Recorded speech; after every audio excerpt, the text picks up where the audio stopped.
আসসালামু আলাইকুম। হঠাৎ করেই শুনলাম বন্ধুর বিয়ে ঠিক হয়ে গেছে আর বন্ধু কার্ডও দিতে চলে এসেছে। 2 দিন পর বিয়ে আর আজ কার্ড দিতে এসেছে। পরিচয়টা অনলাইনে হলেও বন্ধুত্বটা একেবারে রিয়েল। ও আমার ভিডিও দেখতো আর ওখান থেকে আমাদের পরিচয়। অনেকবার ডাকাডাকির পরেও বাড়ির দিকে গেল না। ও বলছে একেবারে তোমার বিয়ে খেতে আসবো।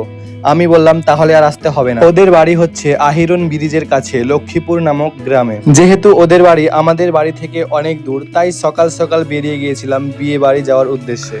আমি ভালো করে হেলমেটটা পরে নিচ্ছিলাম, কারণ আমাদের দেশের পুলিশ যারা দেশের টাকা মেরে বিদেশ যায়, অন্যের ধনসম্পদ চুরি করে খায়, ধর্ম নিয়ে রাজনীতি করে, তাদের ধরা বাদ দিয়ে কাদের ধরে? যারা হেলমেট পরে না।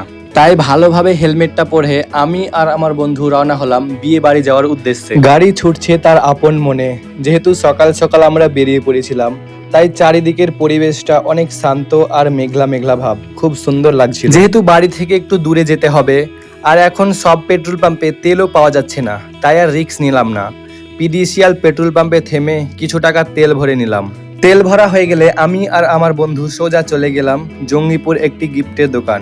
অনেকক্ষণ অনেক কিছু দেখা দেখির পর ছোট্ট একটি গিফট পছন্দ হলো আর সেটা প্যাকিং করে আমি আর আমার বন্ধু আবারও রওনা হলাম মেন হাইওয়ে ধরার উদ্দেশ্যে। আর সব থেকে বড় কথা হলো, আজকেই প্রথম আমি সেই বন্ধুর বাড়ি যাচ্ছি।